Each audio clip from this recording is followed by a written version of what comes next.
I'm here with the CEO, or former CEO, the founder of AlphaDraft, and we're here in Las Vegas at the GameWorks eSports Arena. Now, as somebody who's really active, not just like in video games, but how to make money off of video games is something that's really a passion for me because I'm myself really big into video games. And we actually are also, by coincidence, on the same Clash Royale team. That's right. You know, you're actually the co-leader of the team with one of my friends. But it's also a team that I think is really active, not just in Clash Royale, it's also because they're really active in like what League of Legends, CSGO, now Civilization 6, and even Hearthstone. In Hearthstone. Yeah. But I guess what you did is you built a platform that was really active for League players, CSGO players, and actually allowing them to make money. Yeah. But tell our audience about what this company is all about. Sure. So AlphaDraft was formed really as a cross-section of a couple of different billion-dollar opportunities. So we had FanDuel and DraftKings. They did fantasy sports, daily fantasy sports, both valued at over $1 billion. You saw Twitch a couple years before we started, or about the same year we started, sell for $1 billion. And then you saw you saw Riot Games. Riot Games is a $1 billion company based off League of Legends, and they have a massive esports program, right? So we looked at those three different $1 billion companies and saw basically a convergence of those things to create a fantasy sports platform for specifically esports. That's what we created. And it allowed people to watch and enjoy their favorite games by picking their favorite players, entering contests based on the players they selected, and winning money in those contests based on the performance of those players. And that was a first of its kind platform that had been built. It had been built for fantasy football before, it had been built for fantasy baseball, but never for esports. We were one of the first to do that along with our competitor Vulcan. Now, your company grew rapidly. In 9 months, It went from zero to you raising a ton of money to generating millions of dollars in revenue and also getting a huge community in just 9 months. I mean, you had some experience doing some other startups involved with like software, gas and electric, and also, you were involved with massive sales for like one of these companies, and one of these companies also sold, and there also was a staffing company. Yeah. So you hear about a lot of startup experience in that time. You know, I think having several years in the startup world, what are some of the lessons you learned about how to raise money and using that money properly so you can make a company survive, thrive, and then potentially sell? Sure. I think being part of a startup first is a very valuable experience, really understanding the stress, the daily stress that goes through it and the things that are important, really understanding what's important to your customers, really hitting that product market fit is very important. Understanding that before you go and start a company is something that I would suggest to anyone.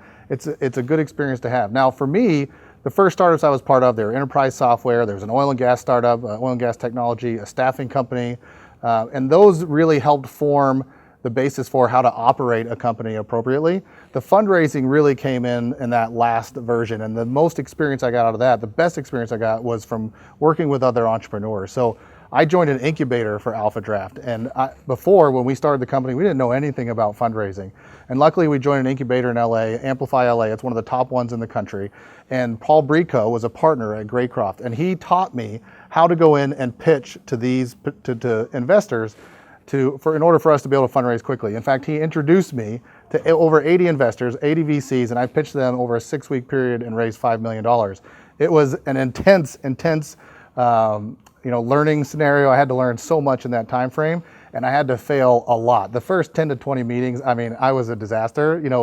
There was a lot of objections that came through that I didn't know how to handle, but as I went further and further in every single meeting, I got better and better and better to the point where I stopped using slide decks and I would just have a personal conversation with you, just like we're doing now.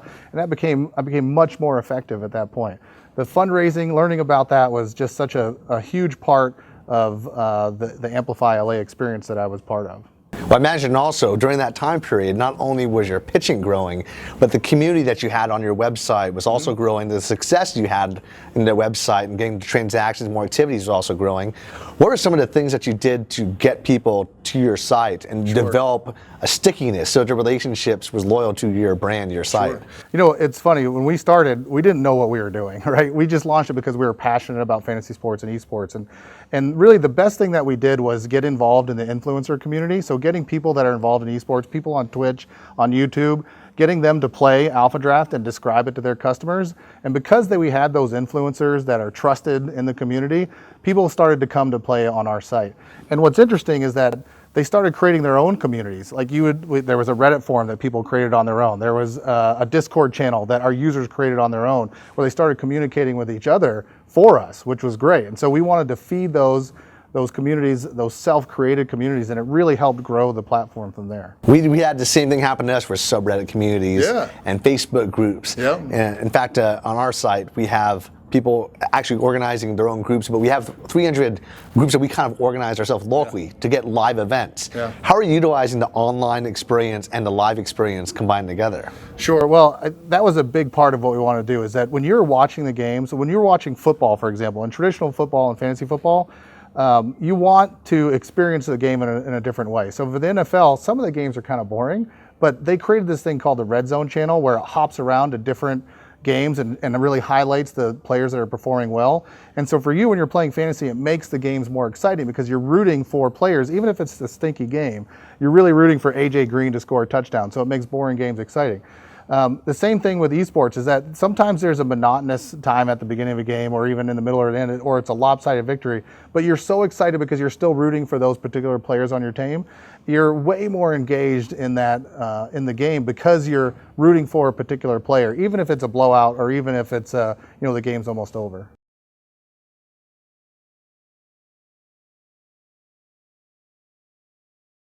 When you're creating this pitch deck and you're also going to investors, how is your pitch developing, and what were you trained by these people who are your mentors to take what you were doing and make it totally different? Sure. I think at the beginning, the best thing to do is there's plenty of places online to go look. Like, this is the best type of pitch deck that you can create, right? And there's certain things that you should, they want to know about the product, your team. They want to have a demo. They want to see some numbers. They want to see some traction. And those things are all important. And what you're going to find is, depending on your business, different portions of that are going to be more important than others. And it depends on the investor. So what they taught me was really about what the right flow and cadence was in the presentation. But really is, what are the things that you should focus on? And so really, the most important thing at the beginning is your team. How capable are you to execute on an idea? Because there's a lot of ideas out there, right? And a lot of times, if you're starting a company and you think you have a unique idea, generally people have already thought of it and they're also executing against you. You may not know that they're there, but they're there. And so really it's about, what can you prove to that investor that you are the team to execute upon this idea? You have to get that through first, because investing in people is the most important piece at that point. Now, you can get lucky, maybe you get some product market fit right off the bat and you have huge traction. That's another way to do it. But if you're an early stage company, you don't really have a lot of traction yet. So how do you gain trust with the investors to allow them to give you money to go and test out your hypothesis, to go test your idea?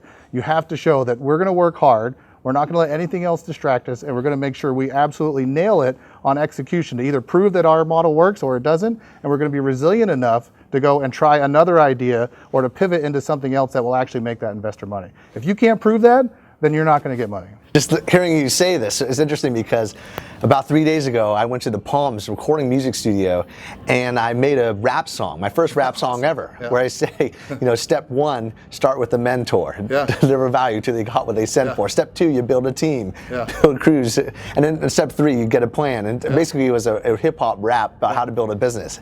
And basically when I was talking to you about mentorship, you basically went through all 3 steps. You know what I like about you is, when I've talked to you in the past, is whenever you go and do something, you always go get the best mentor to learn from them to do it right. I think that's incredibly valuable to do. Like, anybody that's out there right now looking to raise money, go find someone that's raised money before. Like, go through that process, understand what they went through. For us, we were really lucky. We were in a really hot market at the time, so we raised that money over a very quick period. But we also had the assistance of getting the right contacts in front of us. Not everyone has that. If you don't have let's say you're out in Louisville, Kentucky. There's not a lot of VCs out there, but you may have the best idea, but trying to get in front of investors is challenging. So, go to an incubator in LA or San Francisco or New York and work there for 3 to 4 months and learn how to pitch and get in front of the investors in that area. You can always move back home, but make sure you go there and get in front of those people, raise that money, and then you can execute from anywhere. We were talking earlier with Backspace about how you were trying to help him build a proper board of advisors. Who are your board of advisors, and what did you learn from them? Sure. The most critical board of advisor I had was Matt Wolf from Coca-Cola. He was head of eSports for Coca-Cola. And when I started this, I didn't know anybody in eSports. And he was very critical in helping me help educate me on the industry and connect me to CEOs of all the different esports companies. And so without him, I don't know if we would have made it, to be honest. He was absolutely critical. Now, he didn't have to do a lot more than that, but just that piece and helping educate me on the market was very, very important. So he was a big one. A lot of people always ask about, I mean, you're talking about some really powerful people here, you know. A lot of people ask me, how do you get these kind of people interested in wanting to work with you? Like, what is it? Is it just that they have so much passion for entrepreneurs? Some people are nice and will just take meetings, right? I was able to meet Mark Merrill, the co-founder of Riot Games, through a friend connection, and the guy's a super nice guy, and he agreed to meet, so I was very lucky. But in most situations, you just have to create some type of value for them, right? All these people are super busy. You're a super busy guy, but you meet with people and try to help them out anyway. But always find some type of value for that other person, and I find that that's the best way to go. And so, like, I got to meet with Ralph Reichert from ESL. Like, he's the president of ESL, and super nice guy and super helpful. Everyone in this esports industry is like Ralph, and they want to help you. And you just have to do it in a way that you're educated in your email or your request, you were referred by someone else, and you're not going to be a waste of their time. As long as they don't see you as a waste of their time and you're respectful of their time and you provide some type of value, then they're going to meet with you. But it's not always that easy. You just have to take that route. Don't be afraid to, I get cold emails on LinkedIn, right? And people ask me for advice. I take those meetings. I actually do that because I want to help other entrepreneurs. If anybody's on here who wants to meet with me, I'm happy to meet with them and get them started. But if it comes across as, you know, someone that hasn't thought out their idea or actually taken the time to research me and understand what I'm interested in and see how I may help them, then I'm probably not going to meet with them. But if they come in with specific questions, here's what the questions I'd like to know about, here's the experience that you've had that I'd like to have personally, then I'm happy to help them. I feel the same way with people contact me from my YouTube channel. I'll meet up with them for a bite, round of golf, a drink, what have you, especially if I know that they're a winner. They're actually going to put the time in, they have the mentality for success. Now for you, you also had a lot of challenges. You were talking to me earlier about how you had this like hardcore work plan. During that 9-month work plan, you basically were just hustling. And I was talking about my experience just building my company. What was your day-to-day routine like? Yeah, it was.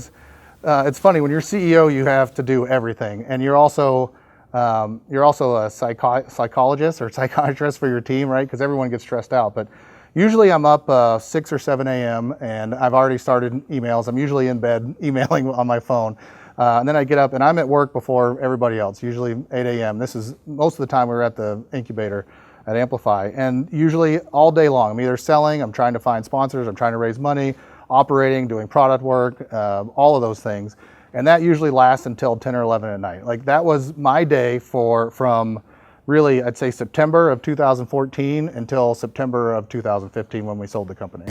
Yeah, that's exactly what I was doing. In fact, you even dream sometimes about the work, so you're not even done with the day yet. Yeah, you know? And I never took weekends off. And I didn't want to. Like, I was just so passionate about getting this done. Like, I believed so much that this idea was going to be successful. I didn't want me taking weekends off and me being distracted with a girlfriend at the time. Like, I closed out everything.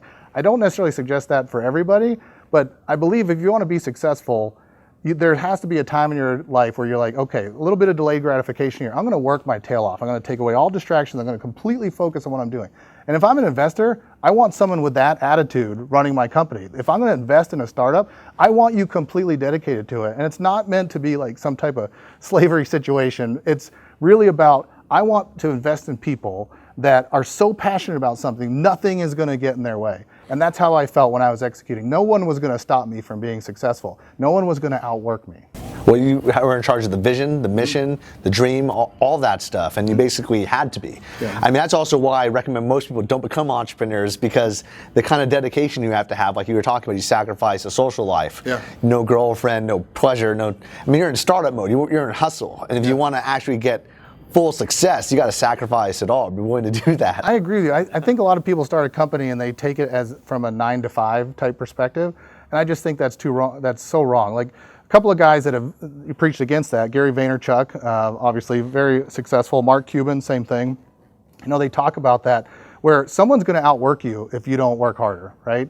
And so if you're going to take the perspective of 9 to 5, don't be an entrepreneur. Go get a job. And there's nothing wrong with having a job and enjoying your life, having a family. Like, those are all great things. And, that's probably my next startup is a family, right? I'd like to have that, but know that it does take some sacrifice to be successful. I think eventually you create the automated systems, but when you're in startup mode, you're still building the team, and that growth requires you to be focused on that team the entire time. Mm-hmm. And even now, if you look at guys like Gary Vee, I remember watching a recent video of his from one of the recent Christmases he's had, mm-hmm. and he was like, well, everyone's doing eggnog and hell celebrating for friends. I've seen that. There's a party outside his office. There's a party outside. Yeah. I'm working, I'm hustling. Yeah. This is the difference between me and you. Yeah. And if you want to be the boss, that's oftentimes what you have to do. Yeah. At the same time, I think a lot of the mentalities you have for success, that hustler mentality, is something that you could take in your hand, whether or not you're the CEO or not. I mean, imagine a lot of the people that are on your team, especially on an executive level.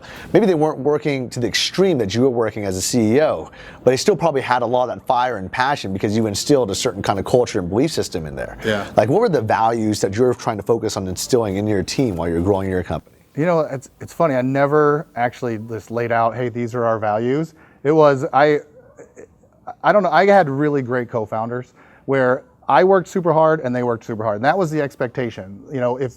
And for some reason, I don't know why it worked, but everyone was expected. They saw the work ethic that the others were doing, and it was almost like a competition. Like, we don't want this other person to work harder than us. And that can be potentially unhealthy, but when you're passionate about what you're doing, it's not necessarily work. So I think when I look at, like, my engineers just work their tails off. Like, we built a platform in about 3 months where we just absolutely crushed it. These guys worked, and they were always at the office till 4 or 5 in the morning, right? I mean, they're always working super hard, and I owe them a lot for the level of effort that they put into this company. We wouldn't have been successful without these guys. And so that work ethic is just something that I think you set up a cadence in your company, and as a CEO, you can set that example. If I was taking off at 5 every day and not doing anything, guess who's going to get lazy on my team? They're going to get lazy. So basically, you need to set the cadence, and then if someone's not, following that cadence, let them go. Like, if they're not agreeing to be part of the company and working as hard as everybody else, the other team members are going to, they're going to let you know about it. And we've had several situations where so-and-so's lazy, or so-and-so's not doing their job, or what does he actually do for the company? So there's a lot of those things that happen. I'm sure you've had to deal with those same situations. And you have to make sure that you have to check in, like, is this person really being lazy, or do they work in a very different manner? And really kind of figuring those things out, letting go of the people that are being lazy, and really helping educate the other employees that this guy is actually really effective. He just works in a different way than you do.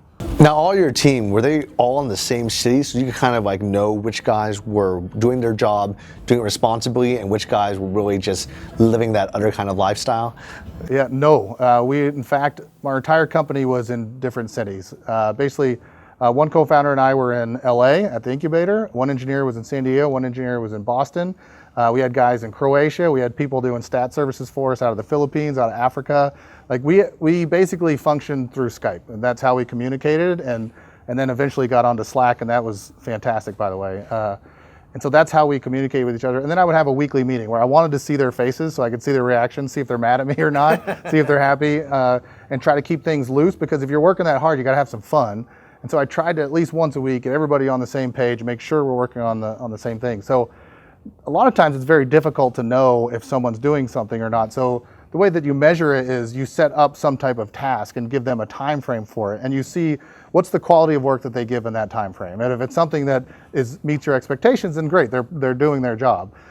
It's when that starts to falter, that's when you start to look deeper and deeper into what that person's doing. What kind of key performance indicators were you tracking? Were you kind of like cramming each team leader to create their own, or did you kind of have them measured out and kind of like monitored by yourself? Sure, our key performance indicators were all about our site, right? So like customer acquisition cost, LTV, those are the guiding principles in DFS. Like, how much does it cost to acquire a user, and how much money are we making off of them, right? And so there's a lot of other things that went into the LTV, right? So how long an actual customer stays on the site, there's a lot of other things, but those are the two that were critical for us, and everything was measured off of that.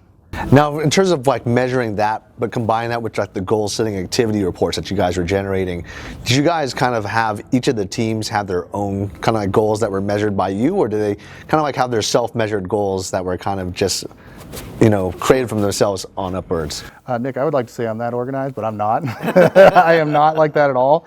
As a CEO, I am I expect you to get your job done. I expect you to tell me, like, I know that this is the direction I want us to go. And these are the things we need to finish in a certain time frame. And you tell me, can you reach that time frame or not? I'm not going to be a micromanager for this particular company. I'm not going to be a micromanager on that. And luckily, I had people that were able to give me very good estimates, and were able to hit those estimates. And if they had an issue, they would actually communicate that, which was, that's the nicest part. As long as you can communicate, I'm not going to hit this goal, we can make adjustments elsewhere. So very lucky from that standpoint, but I am not that organized to stay on top of it. There's other CEOs that are, I would say, better than me at that. But luckily, I was able to keep people motivated to track their own work streams so that they would meet those deadlines. Well, you have a lot of field experience in the various startups. I mean, you were doing sales for gas and power software. Sure. You were involved with developing a staffing company. So your hands were involved with all sorts of different aspects. You kind of could relate and understand, based upon your own personal experience, what you'd expect from each of these different people. I guess you also had a programming background somewhat also, so you got to understand that, right? Yeah. So I guess you were kind of like the puzzle master. So you had to measure all the different pieces, put all the pieces together and measure it, account for it, and what have you, and doing it from a remote situation. And we did the same thing. We also measure our company's success through tracking certain KPIs that we have, but then we also have our teams mostly work on Skype in different places all over the world as well, kind of like what you guys do. Well, you had quite a few more people working remotely than I did. That's a lot to handle. Now they have teams. So, I mean, it sounds like a lot of your guys are kind of like on their own, so they have to meet up via Skype. And for most of our career, we were doing the same thing. Now we have a situation where they're with teams, but they also meet up on Skype to corporate so that we can understand what's going on. Now, what you were doing sounds very similar to what we had to do for our company. It's just that you built your company through a situation where it was prepared to sell. And I feel like that's a very different process and mindset, because we've never actually really considered selling our company. What was the mindset that was going on in your head? And how long did that process take to complete? Sure. Well, we had two 800-pound gorillas in our industry, right? So we had DraftKings and FanDuel that were incredibly well funded, right? 250 million plus each in funding, and they were, cranking out revenue from football, baseball, basketball, and hockey. And so I looked at the market on that, and just by complete randomness, in our incubator, we were giving a pitch in the cafeteria one day, and we were like, we're like the FanDuel of eSports. And the CMO of FanDuel happened to work out of that office, which we had no idea. And he's like, hey, I work for FanDuel. And we're like, oh, crap, we didn't want FanDuel to know about us. But it turned out, I thought about it, I'm like, okay, well, let's turn this into a positive. Let's help him understand esports and create a partnership with him, because my thought process was, we understand esports way better than they do. They don't have a staff for that. So if we can educate them, instead of having them be a competitor, why not have them turn into a partner? And so I created a strategy. I remember it was April 9th, 2015. I wrote a strategy for FanDuel in an email to the CMO saying, this is what I believe you guys should be doing in esports. And that created the impetus for them to go start looking into esports. Now, you're creating possibly a competitor in that situation, but my thought process was, I'm going to create a competitor anyway. I might give myself an extra 3 months if I don't help them, or I can become the expert that they need, and I can create a partnership opportunity where I can actually grow my company faster. So that was the risk that I took, and it turned out to be a good play, because at that point, they started to go to meet with Riot, with Activision, with Valve, meeting all the different game investors. Anyway, they were the ones that went out and had these meetings. And what came of it was a relationship. And so now, I was able to meet with their CFO multiple times and really help understand what their business was like. And remember how we were talking about meeting with important people? How do you get those meetings? Well, the same thing. What's valuable to FanDuel, right? So how do I prevent them from becoming a competitor, but provide value to them where it profits my company? And at that point, the CFO said, Todd, why don't we just buy you? And I looked at him like, well, if I say no, they're going to continue on and go build partnerships with Riot and Activision, or DraftKings is going to go build these partnerships, and I'm going to be in trouble. So it's better to go play with these guys than not. And so that's when I made the decision, okay, it's okay to go and do this acquisition. So then I did everything possible to enrich and enhance their business. By doing that, I knew that I could do something, the acquisition is something that they would find valuable enough to do and not leave us in the dust. Because if we hadn't done that deal, we would have been left in the dust at the end of the day, because we couldn't compete with that level of funding. Now, how long did that process take from that April meeting until actual sale? Sure. So we actually signed our LOI in early August, and we closed on September 10th of 2015. So it was fast. And that's another thing. When you're going to get acquired, you have to be worried about brain drain. You have to worry about, are they going to drag their feet? I have another buddy going through an acquisition now, and it's already 3 months past when they said they were going to acquire the company. And it's a huge distraction on your core business. So I knew that just from experience that was going to happen to us if I wasn't careful. So I said, listen, I'll give 30 days. If we don't close in 30 days, I don't want to do the deal. And that was also to put pressure on the deal so that we could make decisions quickly, because otherwise, when you're negotiating a lot of these contracts, if there's no pressure to close, and I knew this from my sales days, then if there's no pressure, then it just lingers and lingers and lingers and lingers. So when it's time to close, make sure there's pressure on both sides to close a deal, and that's what we did. Now, we did sign a couple of week extensions because it's a lot more complicated to do any type of merger or acquisition than I even realized. I learned a lot during the process, but I think that pressure helped close the deal, and we're lucky it closed when it did. After closing, did you stay on and continue to be involved with operations? Yeah, FanDuel is an amazing company. It was so my role at that point was to run eSports for FanDuel, and couldn't have joined a better company. I loved the culture. They were fantastic, really, really smart people. I learned a lot about marketing from those guys. I still haven't figured out how to leverage it appropriately, but they're very good at acquiring customers cheaply.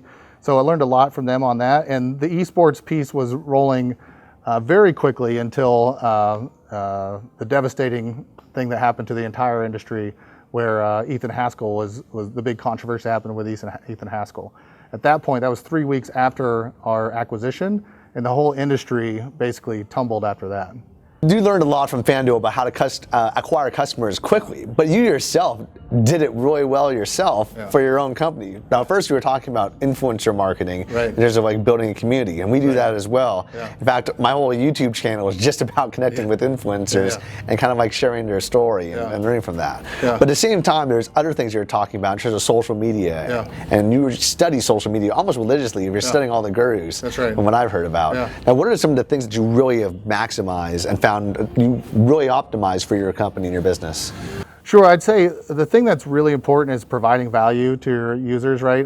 One of the things I've always hated, is that when someone sends just a repetitive offer of something, I really don't care. What is it that we could do on social media, on Facebook, any of these channels that's actually valuable content? So like this interview, it's going to be valuable to someone, hopefully, right? But valuable content is really important. So what we try to do is partner with different influencers that would provide value in either education of fantasy sports, on strategy, or even education on games. So I remember there was one influencer, War Owl, that we sponsored. I really liked him because he taught you how the different strategies around CSGO. I thought that was really helpful. And so we wanted to be seen as not only a company to enjoy watching esports with, winning money from, but also a place that you could be educated on the better strategies. So we also sponsored Thorin and Richard Lewis and Monty. These are all, I'd say, some of the best money that we spent is on these guys who helped educate the community on what strategies there were to be a better player, to analyze professional play in a way that I think most people didn't understand. But that was the basis of our overall strategy, was how do we help educate our community? Because most people haven't played fantasy sports and they don't know what it is. And so how do we ease them into it and help them understand it? We have to educate them. And people started talking amongst themselves and started building their own education websites. We started seeing a site like Fantasy Rift popped up. It was basically a community built site that had information on who you should pick, what statistics you should be looking at, and really helping those sites flourish so that other people would be redirected to our site based upon what was happening on all these other education sites. That sounds cool. I feel like for me, as a gamer, I'd enter tournaments, but I never really considered actually betting on other teams or their success of certain players or what have you. But I love the concept behind it. I think it's really cool. I could envision myself actually going to a live event and being way more excited about it just because I now have money on the line. Yeah. Did you organize some live events yourself, or were you involved with live tournaments? We did. There was, when we started, there wasn't as many events that we could run on. There was gaps in the calendar. Now with CSGO, there's stuff going on all the time with ECS, with Turner League, right? But before, there was always a gap. So there was a gap between the spring split and the summer split for League of Legends. And so we created our own tournament for the challenger teams. And that turned out to be a massive challenge because what is different about esports than traditional football is generally you know if someone is going to play or not going to play. But when you have a challenger team, you might have a 16-year-old kid that gets detention and has to stay at school and he can't make it to his game. And if I've picked him on my team as part of my fantasy team and he doesn't play, I get 0 points for him. And that happened a lot. Or like an entire team wouldn't show up. It made it really hard. So I learned a lot of lessons. I really appreciate the people who are running esports tournaments. I appreciate what they have to go through so much because it can be very frustrating, even at a higher level, like the visa issues that certain teams have. You don't always know who's actually going to make it to the tournament or not. And so, now it's gotten way more stable. Like fantasy esports is now becoming, I would say, more and more legitimate from the standpoint of being able to run it on contests that actually matter. I was talking to you earlier about Call of Duty. So my competitor, Vulcan, partnered with MLG on their Call of Duty league. And as soon as they started running contests, there was DDoS attacks that were ruining all the games. And they couldn't even finish some of these games. So it ruined the contests for them. So, esports is so new that people can still influence the outcomes of the games through that. And that made things challenging. So we would have to obviously cancel all the contests if there was some type of DDoS attack that prevented someone from playing. You don't see that in football, really. You really don't. Maybe the earthquake in the Oakland A's World Series, but that was about the only time that you'd see some type of outside force affecting a baseball game. Now, how much of your team was built as an infrastructure for you to manage all these relationships, or how much of it was you developing it yourself? Because I know that in this esports world, there's managers, there's agents, there's team owners, and there's also the players themselves.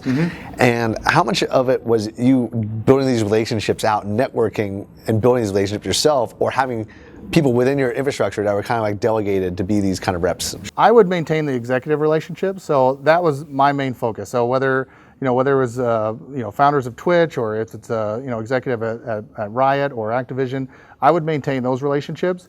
All the streamers and any influencers that we worked with, or any of the advertising platforms, whether it was Curse or Facebook or Reddit or any of those that we worked with, would go through. I had 2 guys that did it at various times, and so one would handle most of the influencers, one would handle like the Facebook, Google, and all these other pieces. So it wasn't a huge team. Like we wanted to stay small to keep our costs low. But we also had help from agencies. So WME, which was also an investor in ours, had their own esports division, and they helped us tremendously. WME and also Twitch bought a Good Game agency, and the Good Game guys helped us out quite a bit as well. So, it's not always easy to get some of these influencers. They're working hard all the time, and they don't know if you actually have money or not to sponsor them. And so going through their agents, I find, has been easy as well. We talked a lot about building the network that you had within your soul circle, one business soul circle, but you also probably had to do some cold approach where you just walk up to people, calling them on the phone, people that you had no relationship as well, right? So, I mean, how much of that did you actually utilize successfully as opposed to just the internal relationships or people referring customers to you? Were there powerful people or influencers or people that you just were like, you know what, I want to contact this person, I want to get this person involved and hook them into your world? I don't think I ever have. Really? I've been a software sales guy for years, and so my clients were like American Express, Wells Fargo, Charles Schwab, Honeywell. These are big companies. So to getting to those executives, that training of how to get to them is what I used in my company here. And I've always wanted to go through some type of warm intro. So I would always go, like LinkedIn is a perfect tool for getting an executive. Who are they connected to? Who are the people that know them and who do I know? And create a warm intro. So like with Mark Merrill, it was through one of his, just so lucky, just meeting him at a startup event. It was one of his high school buddies and really set up that meeting, right? And so with Ralph, it was Matt Wolf. My investors set up other meetings with me. So one of my advisors, our chief legal counsel, he knew a lot of the Activision's guys. He was the chief legal counsel at Activision for 18 years. So that got me into Activision, right?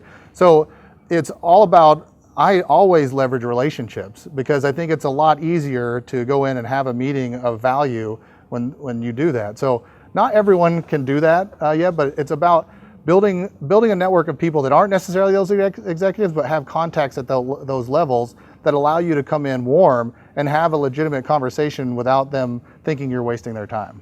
So many people always ask me, because they look at the networks that you and I have developed, and they'll probably think to themselves, wow, let's say that I'm in my first few months of business, how can I leverage that? I mean, I guess you could look in to see who you're connected with on LinkedIn. You could look at your social media. Mastermind events, like what you're talking about, almost anyone could attend. And I myself have spent well over $1 million in like a 4-year period just attending mastermind groups and seminars. And almost anyone could just buy a ticket. It's open to the general public. And then you go there, you start networking with people, you just meet these people. And I think it's awesome opportunities. That's the way to do it. And I also created additional advisors. Like I had my strategic advisors, but I had other advisors that I knew were specifically there to introduce me to people. And I'm happy to give like a small portion of shares in my company if it means I get to meet with a critically important or strategic relationship. Like that's valuable to my company. I have no problem doing that. So, I guess, paying $1 million to go to all these mastermind series, that's a lot of money. I didn't have $1 million, but I did have shares in a company that their perception is that it's going to be very valuable one day. So people want to help. I mean, like I said before, when you want to meet somebody, give them something of value. So the people that gave me the intros, a lot of them were getting shares, and it's okay. I'm okay with that, and they're okay with that. Well, yeah, I mean, I also think that, I myself have never given away shares in my company, but you're right, it is a lot of money. But I mean, I think that people can also do it on a smaller scale. There's a lot of free events and also free opportunities to meet with high-level people. But I would buy tickets. I spent a lot of time researching events to go through. It was like one of the biggest things I did, just spending time. I also like the idea of traveling, and then I could travel to these places and use it as like a personal thing as well as a business tool. But then meeting these people was definitely the thing that allowed me to build my network. So if you go to my YouTube channel, most of them are from people that I met from all these masterminds that I got a part of. And then it leveraged into people introducing me to other people. One of my favorite stories when I was in sales, I had a guy in my office in Arizona when I lived out there. We worked for CA Technology, and he was a brand new sales guy. He would cold call all day long, and just really a hustler trying out things at the beginning. Well, he had one account he couldn't get into, and so what he did was he made a bobblehead, custom-made bobblehead that looked like the guy he wanted to meet, and he shipped it to him and said, "Hey, I thought you'd really enjoy this. I'd like 10 minutes of your time." And the guy got a meeting. I mean, it's a clever way to do it. Like, there's other ways to get in when you don't have. I mean, if someone sent me a bobblehead that looked like me, now I don't want to get like 20 of these, but if I get one, the first one, I'd be super excited. I would talk to that person, right? There's other ways to do it. One thing that CA Technologies taught me is they had a program they're called high value networking.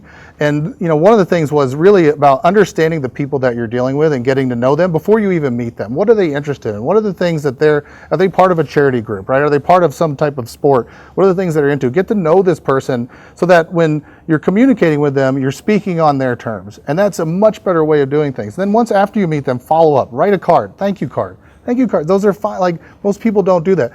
Differentiate yourself from others. And that's what high value networking was all about. What is it that you can do? Again, provide value for that other person, but show that you're taking interest in that person and you're not just some selfish guy looking for something. You're actually creating some type of friendship with your customers. I'm friends. I have a workout buddy in Arizona right now who was a customer of mine at American Express. He bought software from me years ago, and now we're workout buddies. And it's like one of my favorite relationships because I never thought, and CA taught me this, it's okay to make friends with your customers. And when you do, that's valuable networking, but also it enhances your life too. So there's no reason you can't make friends out of people that you meet. I mean, you're my friend now. It's like, this is great. So anytime you need anything or I need anything, I know I can call you and you'll help me out, and vice versa. That's the type of relationship that you should be forming with everyone that you meet. I like using parties as a gift because I'm really good at it. Yeah. And I think people appreciate being connected to other people, and my Rolodex is huge. That's the value I like to offer to people. Mm-hmm. Other people, I've noticed that we'll give like custom thank you cards just for custom, I can write it and everything. And most people don't do that. They'll send like an email, or some people won't even do that. That's right. Or a text message, but I know that there's some people like Harvey McKay, and he did an interview with Larry King and became lifelong friends with him because after the interview, he gave him a life-size, like as big as he is, Mont Blanc pen, custom made. Really? It said Larry King's name on it. Oh, that's cool. And that ended up him having 10 or 10 interviews afterwards. And it changed his whole career. Yeah. And it made him like a celebrity in that world. But I mean, a lot of people don't think about those creative things. I know other people have just given me random gifts, like in the mail, like books that I should read and what have you. And but sometimes though, they just don't realize that it's an opportunity from the network to connect with people. Just give it to me, and they'll have a note. This is from you. I'm a fan. This is for you. I'm a fan. They don't say, hey, here's my. I have no phone number to get a hold of them. No email to thank them. Well, it's crazy. They send to me. Yeah. Sometimes people will send me cash. Oh, well, I've got checks. You have people sending you cash? Yeah, but you know what? That has their name in their check. Yeah. That has their address. But I mean, I wish I could just text them or send an email. I also have gotten weird photographs, like, hey, you're an inspiration and a success story, and a photograph. But once again, no phone number, no email. Some people will just send me their phone or email. I'll reach out and thank them. Yeah, well, you change people's lives, right? So you're having a tremendous impact on people's happiness. Like whenever you do that, I can understand where you get a lot of those things in return. Like if you did that for me, where I met someone that changed my life because of one of your programs, then absolutely I would send you a thank you card, right? It's not surprising that people do that. Hey, if you have any questions from the video today, please write them in the comments below. I'd love to have them answered, and also maybe even discuss them as future topics for future videos. But subscribe to my channel, refer your friends, check out our other videos on the channel, and thanks for watching. Cheers.